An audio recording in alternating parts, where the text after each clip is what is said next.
After 10 years of marriage and funding his restaurant dreams, my husband banned me from his flagship location's grand opening. "You'll embarrass me," he said. I watched from across the street as celebrities arrived. Then I made one phone call. To the mysterious man who owed me a favor. "I don't want you at the opening, Aaron. You'll embarrass me in front of the real guests." The words hit me like a slap across the face, but I just stood there in our kitchen. The same kitchen where I'd spent countless nights helping Steve perfect his signature dishes, where I'd celebrated his first successful pop-up, where I'd held him when the second location almost failed. The irony wasn't lost on me. He was telling me I didn't belong at his grand opening while standing in the space where his dreams had been born. I nodded. I even smiled.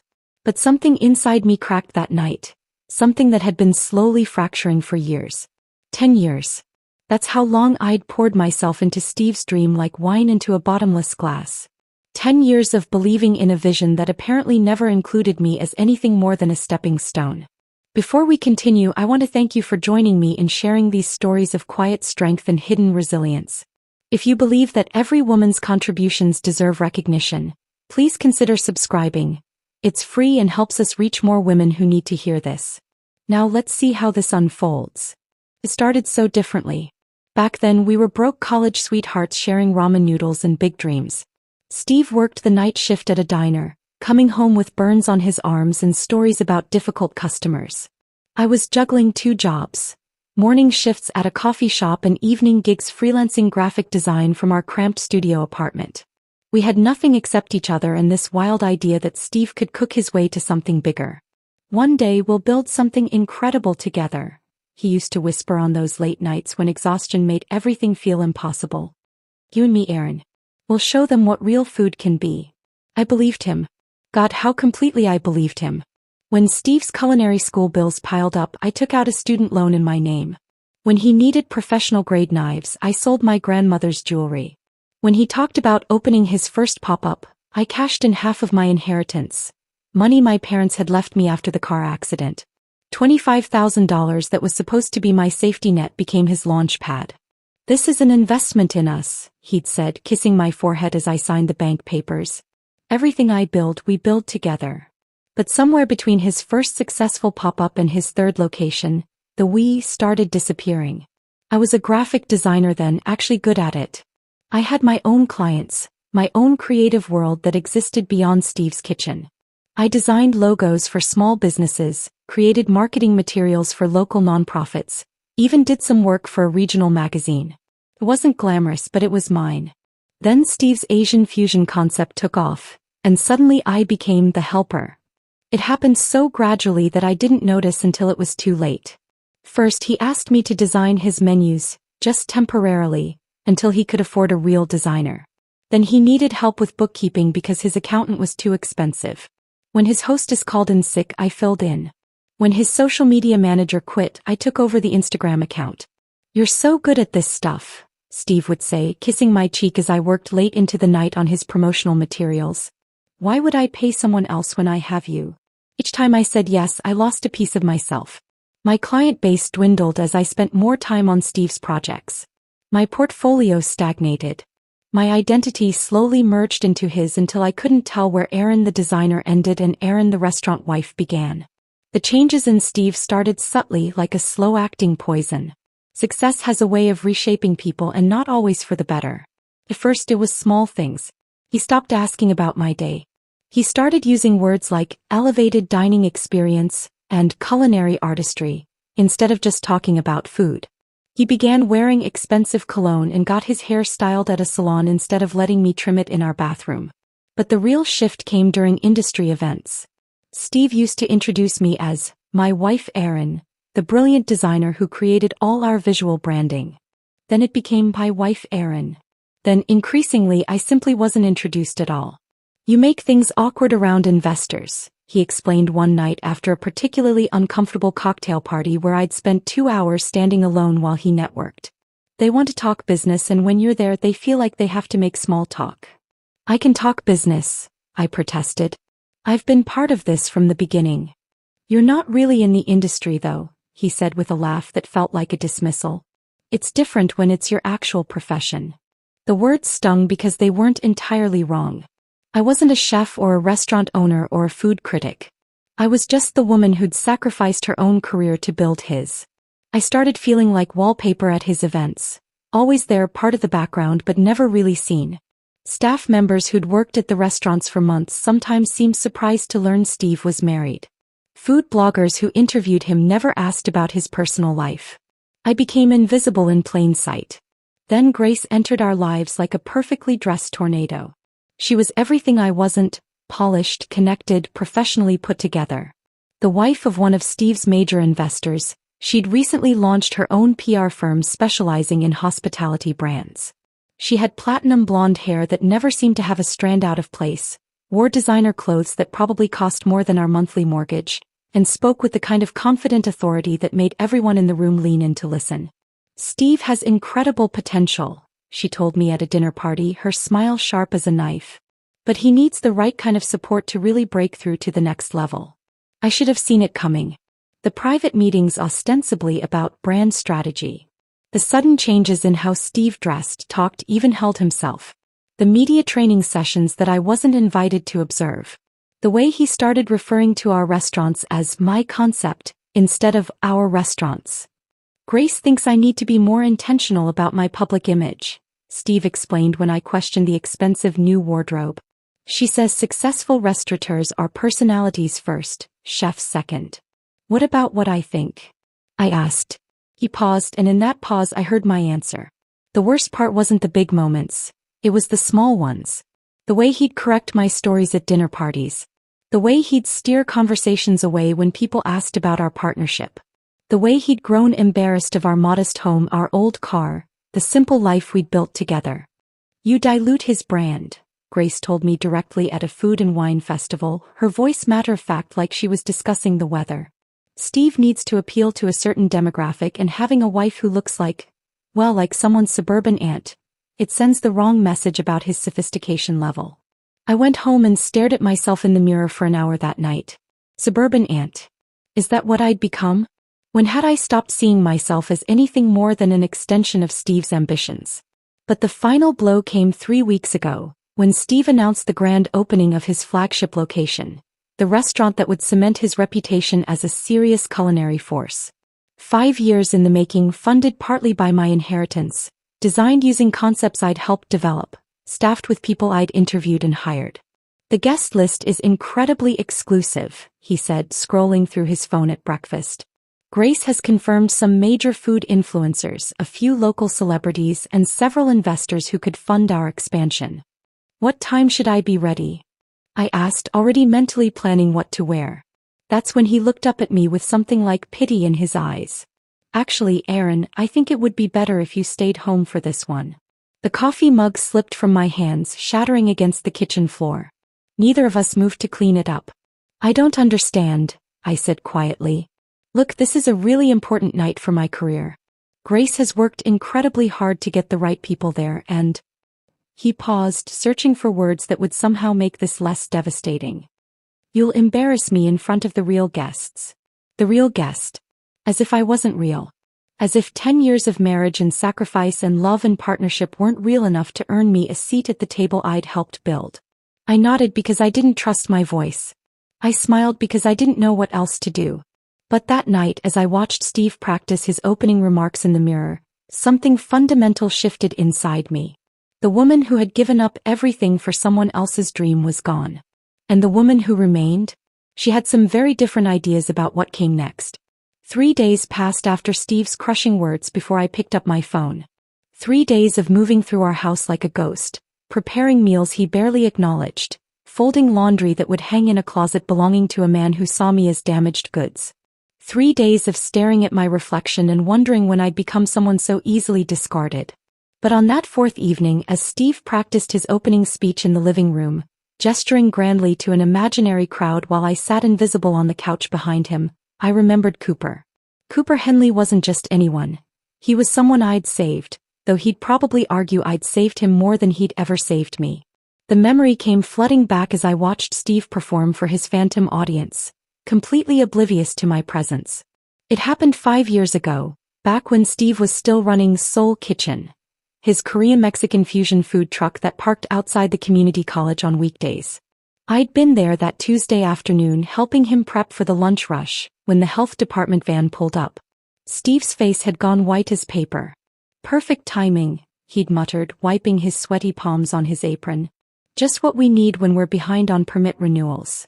The inspector who stepped out was a tall, thin man with graying hair and wire-rimmed glasses. He carried himself with the careful precision of someone who took his job seriously. Clipboard clutched against his chest, pen already uncapped, expression neutral but focused. His badge read C. Henley, Environmental Health Specialist.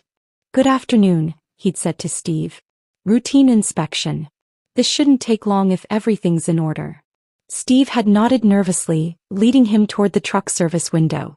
I'd stayed back, organizing napkin dispensers and trying to look busy while Cooper, though I didn't know his name yet, began his methodical examination of Steve's setup. Everything had been going smoothly until Cooper opened the refrigeration unit. I watched his face change. The professional mask slipped for just a moment, replaced by something that looked like distress. He gripped the edge of the counter, his knuckles turning white. His breathing became shallow, rapid. "Sir?" Steve had asked. "Is everything okay?" Cooper tried to respond, but the words came out strangled. He set down his clipboard with shaking hands, loosened his tie. Beads of sweat appeared on his forehead despite the October chill. I recognized the signs immediately. My college roommate had suffered from panic attacks and I'd learned to spot them from across a room. While Steve stood there looking confused and increasingly worried about his inspection, I stepped forward. "Hey," I said softly to Cooper, "you need to sit down." He looked at me with wild, unfocused eyes. I guided him to the plastic chair we kept behind the truck, away from the small crowd of curious students who'd started to gather. "What's your name?" I asked, crouching beside him. "Cooper," he managed between ragged breaths. I can't." "Cooper, listen to my voice. You're having a panic attack, but you're safe. Can you feel the chair beneath you?" I kept my tone calm, steady. "Focus on that feeling. The chair is solid. You're sitting. You're breathing." I'd pulled out my phone without him noticing, scrolling through his recent calls until I found one labeled, "Home Janet." His wife answered on the second ring. "Mrs. Henley? This is Aaron. I'm with your husband, Cooper. He's okay, but he's having some kind of episode. We're at the community college food truck area." "Yes, I'll stay with him." Cooper's breathing began to slow as I talked him through simple grounding exercises my roommate had taught me. "Count 5 things you can see. 4 things you can touch. 3 things you can hear. 2 things you can smell. 1 thing you can taste. The students," he whispered after several minutes. "They're watching." "No one's watching anymore," I lied gently. Steve had managed to disperse the small crowd, though he kept glancing over with concern. "Just focus on getting through this." Janet arrived 20 minutes later, a petite woman with kind eyes and graying brown hair. She thanked me profusely while helping Cooper to their car, promising to take him straight to their family doctor. "I don't know how to thank you," Cooper had said before leaving, his voice still shaky but clearer. "You didn't have to do that.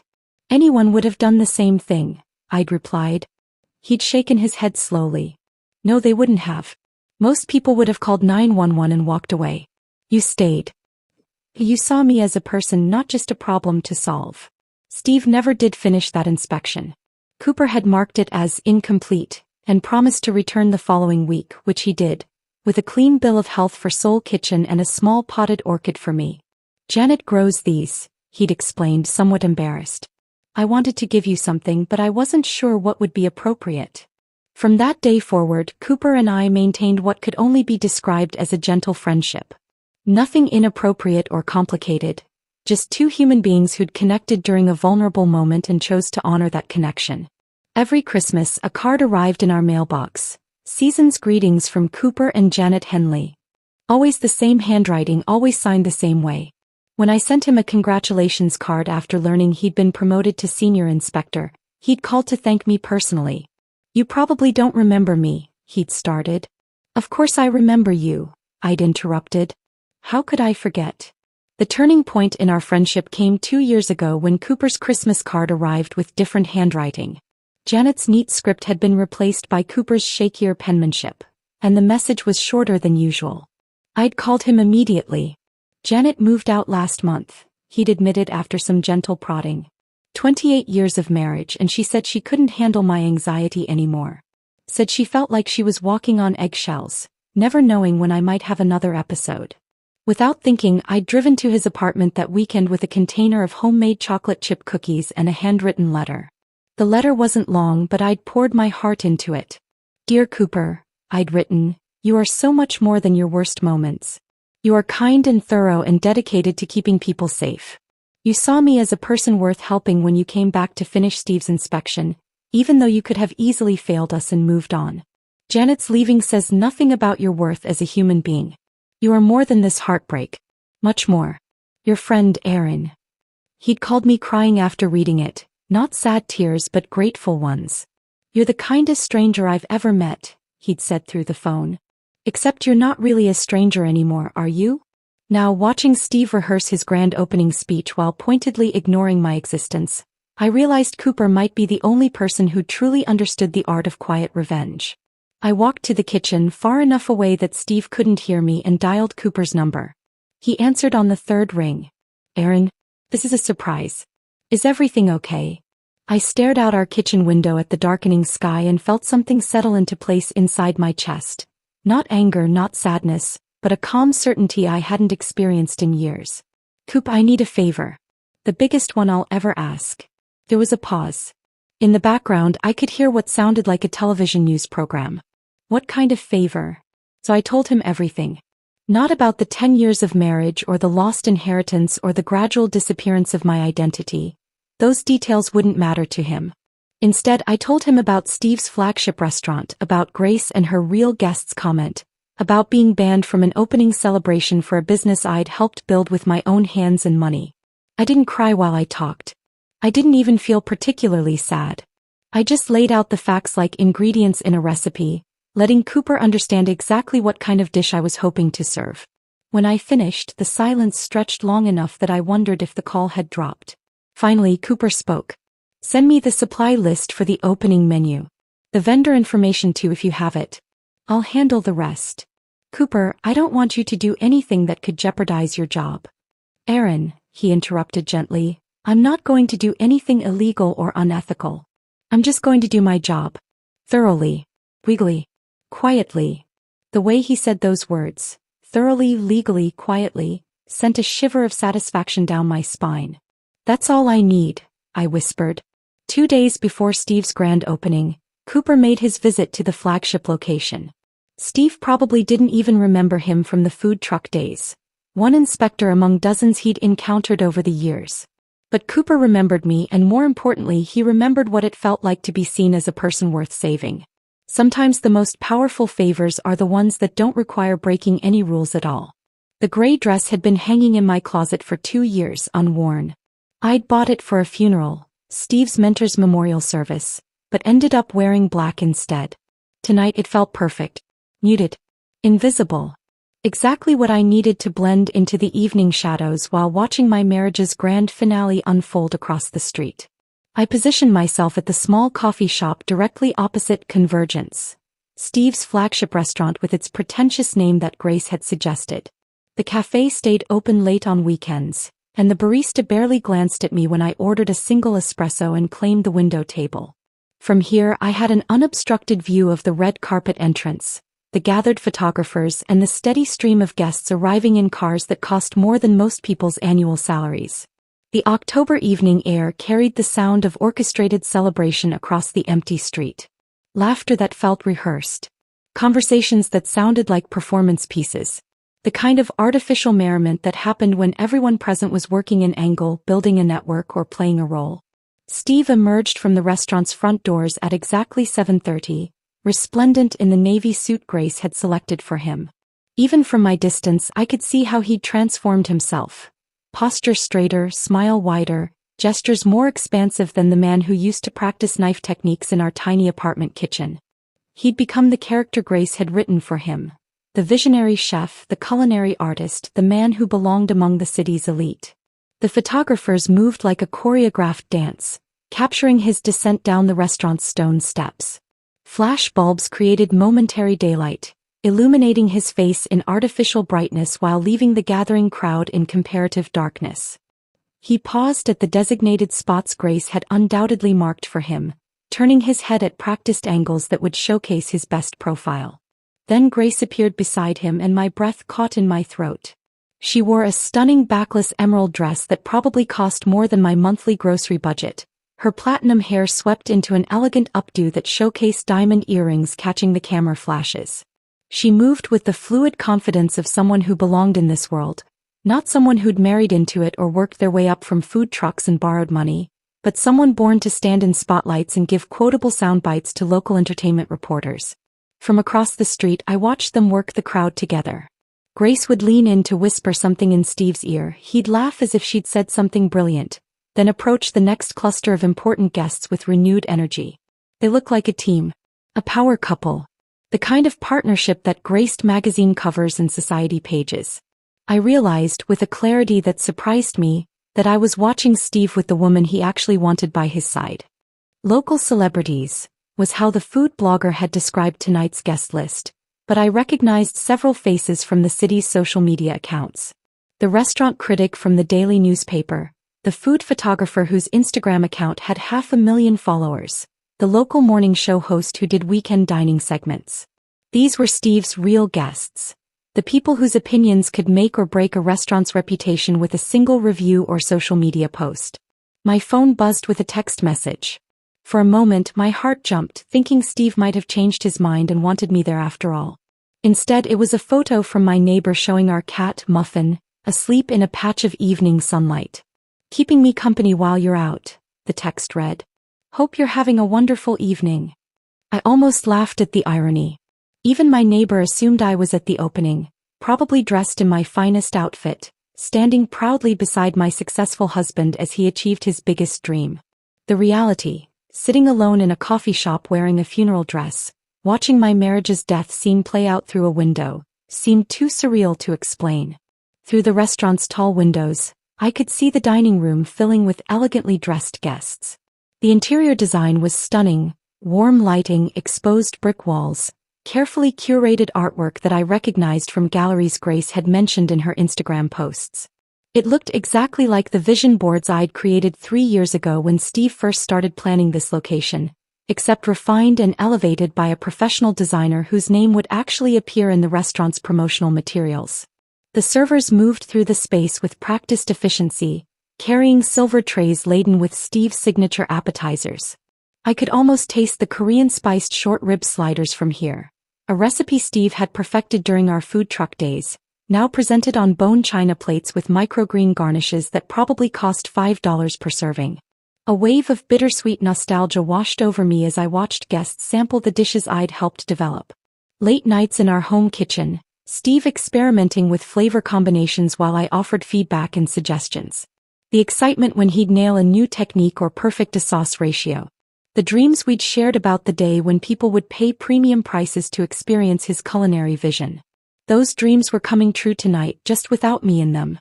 At 8:15, Steve moved to the restaurant's front steps and called for attention. The crowd quieted, turning toward him with the polite expectation of people who'd attended dozens of similar events. He began his prepared remarks, thanking investors for their belief in his vision, praising his amazing team for their dedication and creativity, expressing gratitude for the support of the culinary community. I waited for my name. Some acknowledgement of the decade I'd spent building this moment alongside him. Even a generic mention of my wife's unwavering support would have felt like something. It never came. Instead he spoke about his journey as if it had been a solo expedition. His vision. His sacrifice. His determination to bring authentic flavors to discerning palates. Grace stood behind him, nodding at appropriate moments, her smile perfect and professional. The applause was enthusiastic but polite, the kind of response that happened when people were still evaluating whether they wanted to be associated with what they were witnessing. This was Steve's audition for the city's culinary elite, and everyone present was deciding whether to cast him in the role he wanted to play. My coffee had grown cold, but I continued sipping it anyway, needing something to do with my hands while I watched this elaborate performance. A few more guests trickled in fashionably late, including a woman I recognized as the food editor for the city's lifestyle magazine. Someone whose review could launch a restaurant into the stratosphere or condemn it to obscurity. That's when I noticed Cooper. He'd arrived so quietly that even I, watching specifically for him, almost missed his entrance. He wore his standard health department uniform, khaki pants, light blue shirt, official badge clearly visible. He carried a clipboard, wore disposable gloves, and had a small cooler that I knew contained testing equipment and sample containers. No one paid attention to him. Health inspectors were background noise at restaurant events, necessary bureaucracy that successful establishments barely acknowledged. He nodded politely to the hostess, showed his credentials, and disappeared into the kitchen area while the celebration continued on the dining room floor. I found myself holding my breath, though I couldn't say exactly what I was hoping for. Cooper had promised to do his job thoroughly, legally, and quietly. He hadn't promised me revenge or vindication or even justice. Just that he would inspect Steve's flagship restaurant with the same meticulous attention he brought to every establishment under his jurisdiction. The difference was that this time he had a reason to look closer than usual. Steve raised his champagne glass toward the crowd, his voice carrying clearly across the street as he proclaimed, "To convergence, where exceptional ingredients meet innovative techniques to create unforgettable experiences." The guests raised their glasses in response, the golden liquid catching the restaurant's warm lighting. Cameras flashed again, capturing what was meant to be the triumphant moment that launched Steve's career into a new stratosphere. Inside the kitchen, Cooper methodically worked his way through health department protocols, checking temperatures, examining storage procedures, testing samples with the quiet efficiency of a man who understood that food safety wasn't negotiable, regardless of how important the people eating it believed themselves to be. As guests lifted their forks to taste the first course of Steve's exclusive tasting menu, Cooper cleared his throat and stepped forward into the dining room. The timing couldn't have been more perfect if we'd choreographed it ourselves. The dining room fell silent in that particular way that happens when 50 people simultaneously realize something has gone terribly wrong. Cooper stood in the archway between the kitchen and dining area, his clipboard held against his chest like a shield, his expression professionally neutral despite the bomb he was about to drop. "Ladies and gentlemen," he said, his voice carrying easily through the suddenly quiet space, "I'm Cooper Henley with the Environmental Health Department. I need to interrupt this evening's festivities." Steve's champagne glass froze halfway to his lips. Grace's perfect smile flickered for just a moment before snapping back into place, though I could see the confusion in her eyes even from across the street. The food blogger who'd been photographing her appetizer slowly lowered her phone. Cooper reached into his folder and withdrew a printed report, the official health department letterhead clearly visible even from my distant perch. "Lab results show the presence of banned preservatives in your imported caviar," he announced, his tone matter-of-fact despite the word's devastating impact. "Specifically, potassium benzoate levels that exceed FDA guidelines by a factor of 3. The collective gasp that rose from the assembled guests was audible even through the coffee shop's windows. I watched as heads turned toward each other, eyebrows raised, phones discreetly pulled from purses and pockets. The lifestyle magazine editor's fork clattered against her plate. But Cooper wasn't finished. "Additionally," he continued, consulting his clipboard with the methodical precision of someone who'd done this countless times before, "your refrigeration logs indicate irregular temperature fluctuations over the past 48 hours. Your walk-in cooler recorded temperatures of 46 degrees for a cumulative period of 6 hours yesterday afternoon. That's a significant contamination risk for your protein storage." Steve's face had progressed from its natural color to an alarming shade of red that clashed with his expensive navy suit. He stepped forward, his media training kicking in as he attempted to control the narrative. "Now hold on," he said, forcing a laugh that sounded hollow in the silent room. "I'm sure this is just some kind of technical misunderstanding. These things happen in the restaurant business, right? A little paperwork mix-up, maybe some calibration issues with the thermometers." But no one was laughing with him. The morning show host had already pushed her plate away from her. The Instagram influencer was filming everything, her phone held discreetly at table level while she whispered commentary for her stories. Cooper remained unmoved by Steve's attempted charm offensive. "Sir, food safety isn't a technicality. These violations pose genuine health risks to your patrons."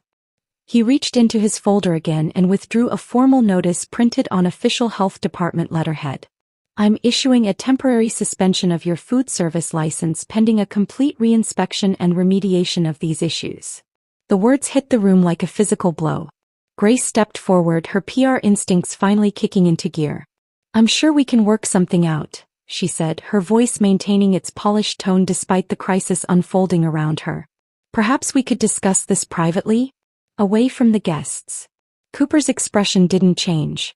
Ma'am, when public health is at risk, there's nothing to discuss privately. The notice is effective immediately. Steve tried one more desperate gambit. Look, Cooper, can I call you Cooper? We've got some very important people here tonight. Food critics, investors, media. Surely we can handle this after the event? I promise you, first thing Monday morning. Mr. Patterson, Cooper interrupted, using Steve's last name with the kind of formal distance that made it clear this wasn't a negotiation.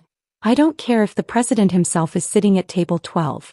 When I find food safety violations this serious, service stops immediately. The camera flashes started then, not the celebratory documentation Grace had orchestrated, but the harsh, urgent clicking of journalists sensing a story. The food blogger was typing furiously on her phone. Someone near the back of the room was already making quiet phone calls, presumably to editors or producers who would want to know about this development. I watched Steve's face cycle through emotions like a broken slot machine. Confusion, anger, humiliation, desperation. This was supposed to be his coronation, the night that established him as a serious player in the city's culinary scene. Instead, it was becoming a public execution of his reputation. I think there's been some kind of mistake, Steve said, his voice rising slightly as panic began to override his media training. We source everything from premium suppliers. Our caviar comes from a renowned European distributor. There's no way. The lab results are conclusive, Cooper said, holding up the report again. Your European distributor appears to be using preservatives that are legal in some countries but banned for import here. It's more common than you might think with luxury ingredients. Grace was frantically typing on her phone, probably trying to figure out how to spin this disaster into something manageable. But around the room I could see the guests making their own calculations. The lifestyle magazine editor had already stood up, her purse in hand. The local celebrity couple was whispering urgently to each other. That's when the exodus began. You know what, said the morning show host, her voice carrying clearly through the room. I'm not risking my stomach for an Instagram post. I've got a show to tape tomorrow. Her declaration seemed to break whatever spell had been keeping the other guests frozen in place. Chairs began scraping against the floor as people stood. Napkins were dropped onto plates. The quiet murmur of polite excuses filled the air. Can't believe I skipped Nobu for this, I heard one man mutter to his companion as they headed toward the exit. Steve stood in the middle of the emptying room like a captain watching his ship sink, his arms hanging uselessly at his sides.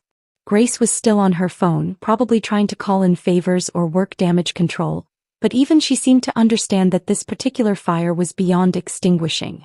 The restaurant staff looked on helplessly as their grand opening transformed into a public relations nightmare.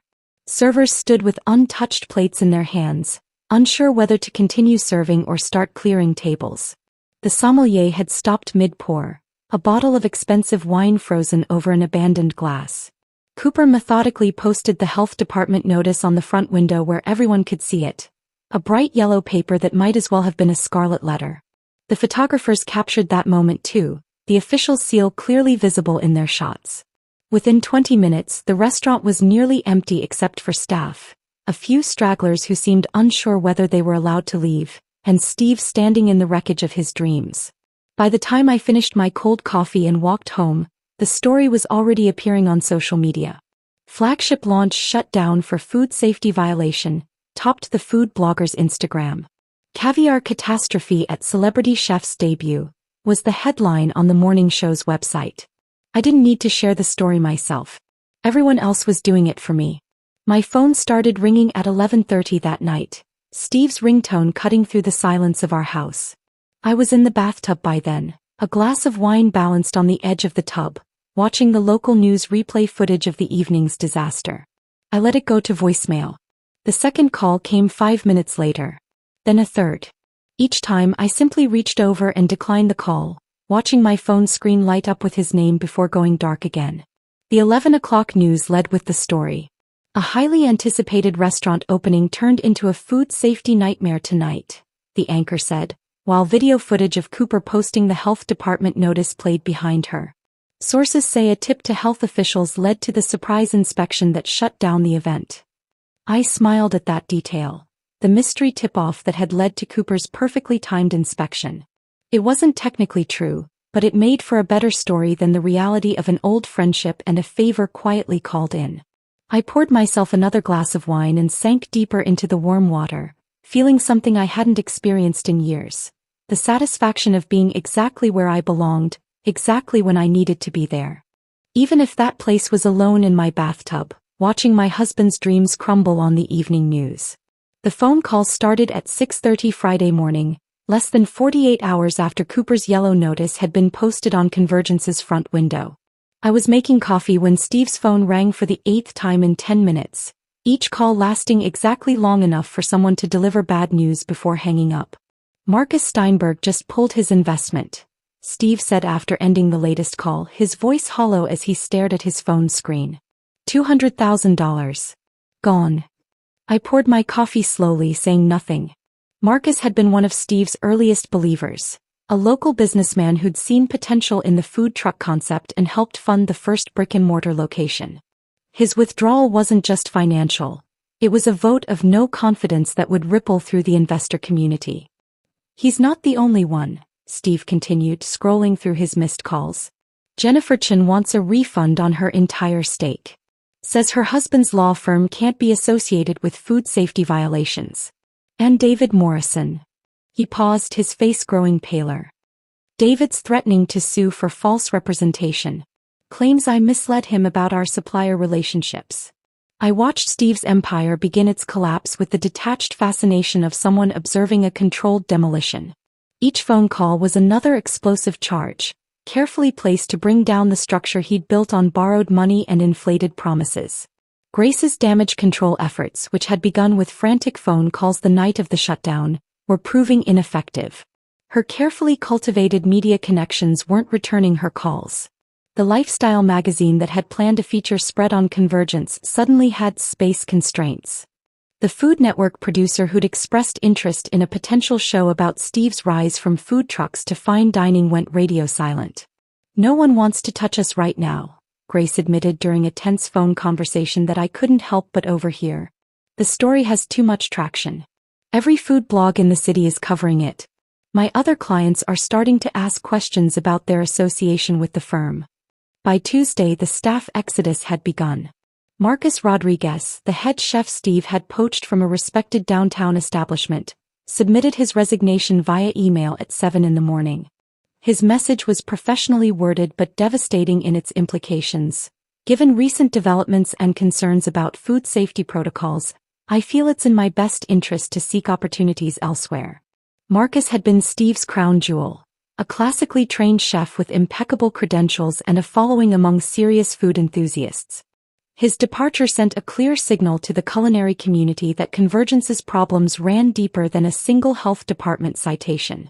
The sous chef, Carmen Torres, followed Marcus out the door, but not before making sure the industry knew exactly why she was leaving. Screenshots of text messages began circulating on social media, showing Steve dismissing supplier warnings about the European caviar distributor. "Boss says the European stuff is fine," read one message Carmen had shared in a private chef group on Facebook. "Higher profit margins, he says. Customers won't know the difference." Another screenshot showed Steve's response to Carmen's concerns about the walk-in cooler's temperature fluctuations. "It's fine. Just adjust the logs if anyone asks. These health inspectors don't know restaurant operations like we do." The messages painted a picture of a chef more concerned with profit margins than food safety, someone willing to cut corners to impress investors and maximize returns. The culinary community, which valued reputation above almost everything else, began distancing itself from Steve with ruthless efficiency. Within a week, 3 more kitchen staff members had quit, followed by 2 servers and the sommelier. Each departure was another crack in the foundation, another signal that working at Convergence had become a liability rather than a career asset. Steve's response to the mounting crisis was perhaps the most damaging decision he could have made. Instead of accepting responsibility and working quietly to rebuild trust, he chose to fight back publicly. The video appeared on Convergence's Instagram account on Thursday morning. A 5-minute statement filmed in the empty restaurant, with Steve standing behind the chef's counter in his pristine white coat, addressing the camera with barely controlled anger. "What happened last Friday was the result of a malicious vendetta," he declared, his voice rising as he spoke. "Someone with a personal grudge against me orchestrated this entire situation. This wasn't a random inspection. This was sabotage, pure and simple." I watched the video from my laptop, coffee growing cold as I witnessed Steve's public meltdown in real time. He looked haggard, his usual media polish replaced by the desperate energy of someone watching their life's work disintegrate.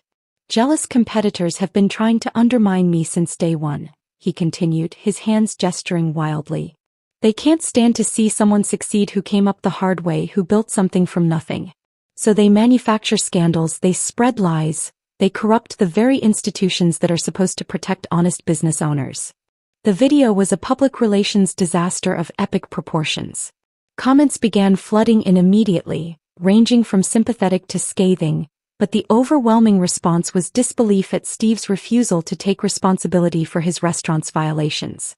"Dude, you literally ignored supplier warnings," wrote one commenter, attaching a screenshot of Carmen's leaked messages. "How is that sabotage? Playing the victim when you put people's health at risk? Classy," added another. Food bloggers picked apart his claims with forensic precision, pointing out that health inspections were random and regulated, not subject to personal vendettas. The local newspaper's restaurant critic published a scathing editorial about accountability in the food service industry, using Steve's video as an example of how not to handle a crisis. But the final blow came from an unexpected source: the European caviar supplier Steve had been working with. Faced with mounting scrutiny, the distributor released their own statement confirming that they had warned Steve multiple times about import regulations and preservative levels.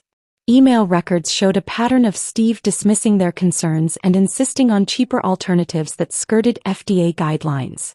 Mr. Patterson was informed on multiple occasions that certain preservation methods used in our European facilities do not meet United States import standards, the supplier's statement read.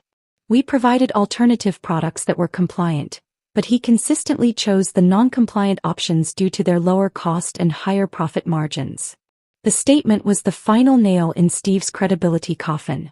His claims of sabotage and vendetta crumbled under the weight of documented evidence showing his own decision-making had led to the violations. Grace's departure, when it came, was as swift and professional as everything else she'd done.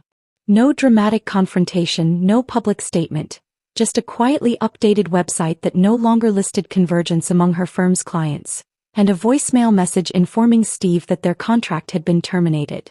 Her absence left a void that Steve seemed incapable of filling. Without Grace's media connections and crisis management expertise, he was left to navigate the scandal alone, and his every move seemed to make things worse.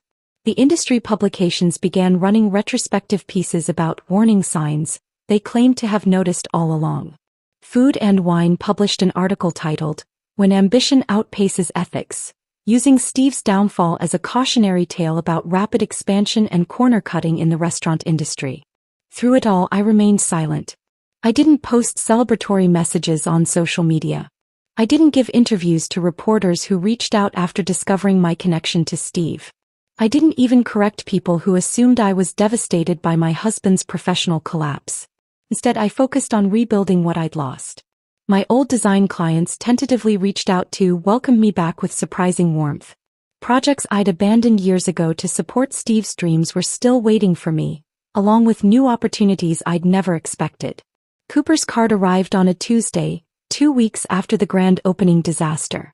A simple white card with health department letterhead, containing just 4 words in his careful handwriting: "Favor returned. Well done." I framed it immediately and placed it next to my laptop, where it serves as a daily reminder that quiet integrity often accomplishes more than grand gestures. Next to it sits my business license renewal form, freshly signed with my own name, not as Steve's wife or business partner, but as Erin Matthews, graphic designer. For the first time in years, No one would be erasing my name from anything I created. 3 months after Cooper's card arrived, I was reorganizing my home office when I found the old photo tucked between design portfolios I hadn't touched in years. Steve and me at the food truck, both of us grinning like idiots, covered in flour and sauce stains, holding up the day's earnings, $63 and change. We looked exhausted and ecstatic and completely in love with the possibility of what we were building together. I stared at that photo for a long time, waiting to feel something. Sadness maybe. Nostalgia for what we'd lost. Instead, I felt oddly grateful, not for the pain or the betrayal, but for the clarity that had emerged from the wreckage. Steve once said I'd embarrass him in front of his real guests. The irony wasn't lost on me now. 4 months after he spoke those words, I'd tortured myself with questions. Was I too quiet at parties? Too plain compared to Grace's polished sophistication? Too ordinary for the elevated world Steve was trying to enter? I'd stand in front of mirrors, cataloging my flaws, wondering how I'd become someone worth hiding. But sitting in my office, surrounded by the evidence of my rebuilt life, client contracts, design sketches, business cards with my name printed in bold letters, I finally understood. Steve hadn't been ashamed of me. He'd been ashamed of himself. I was a reminder of where he'd come from. The borrowed money, the failed pop-ups, the nights when we'd counted quarters to buy groceries while he chased his dreams. Grace represented who he wanted to become. Successful, connected, untouchable. I represented who he'd been, struggling, uncertain, human. He tried to erase me because he was trying to erase his own history. Convergence eventually reopened after a month of renovations and what Steve's lawyer euphemistically called comprehensive compliance upgrades. The yellow health department notice came down, replaced by a shiny new permit and a hastily installed surveillance system for the walk-in coolers. But the damage had been done.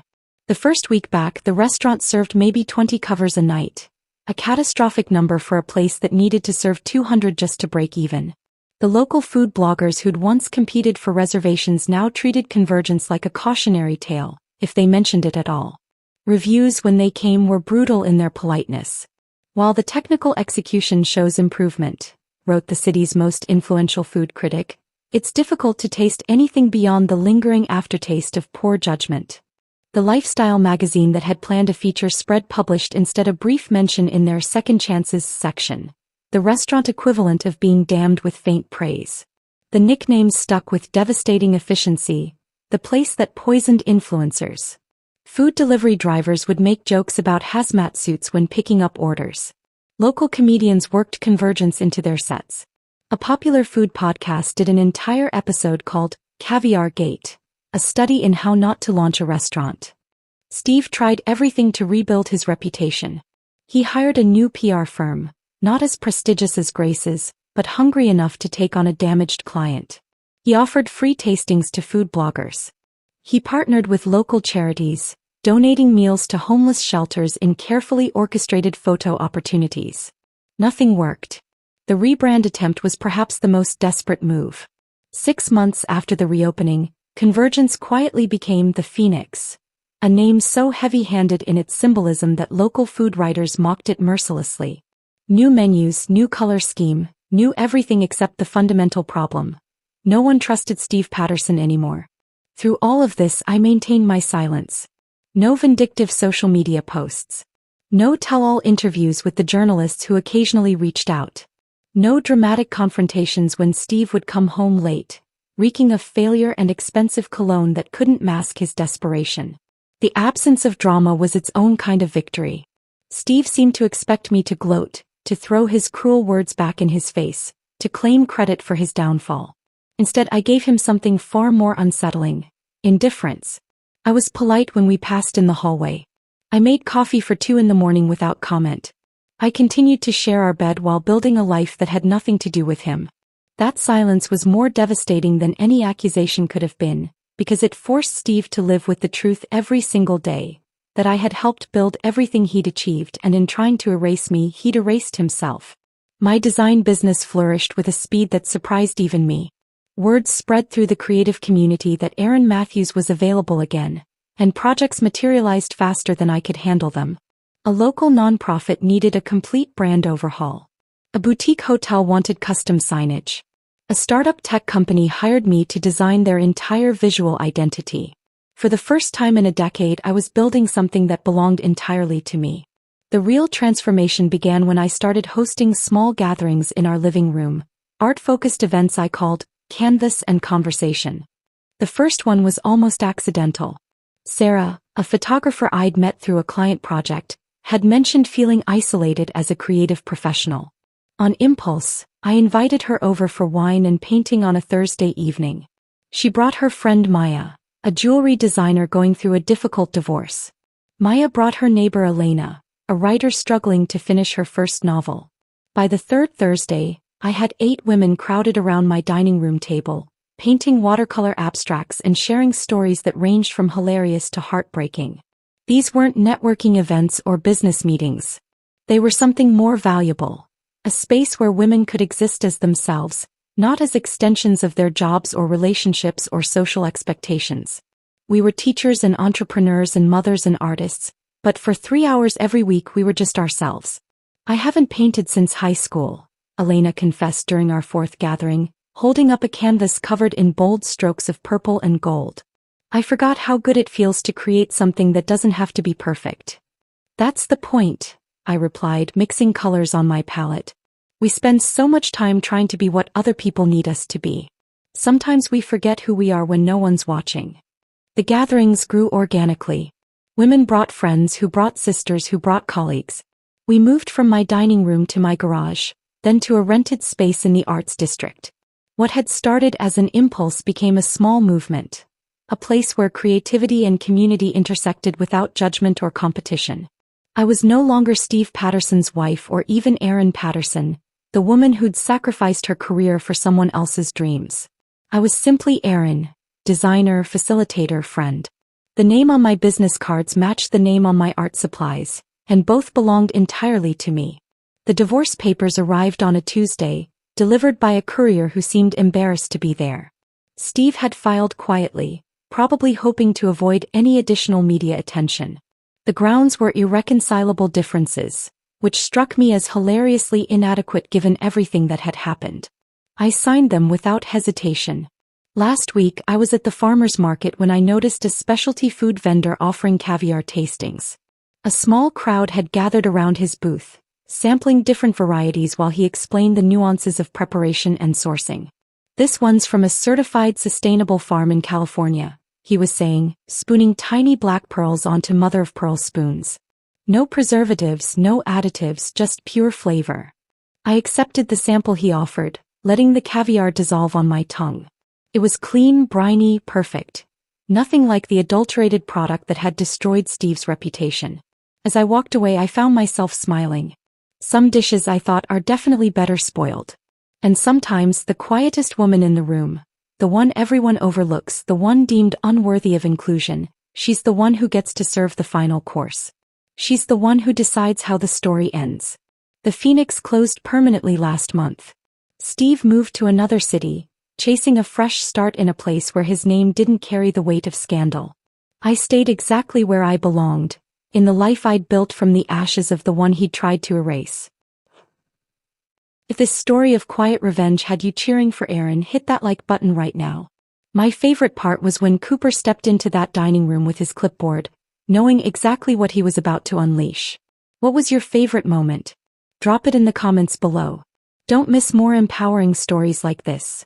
Subscribe and hit that notification bell so you never miss an upload.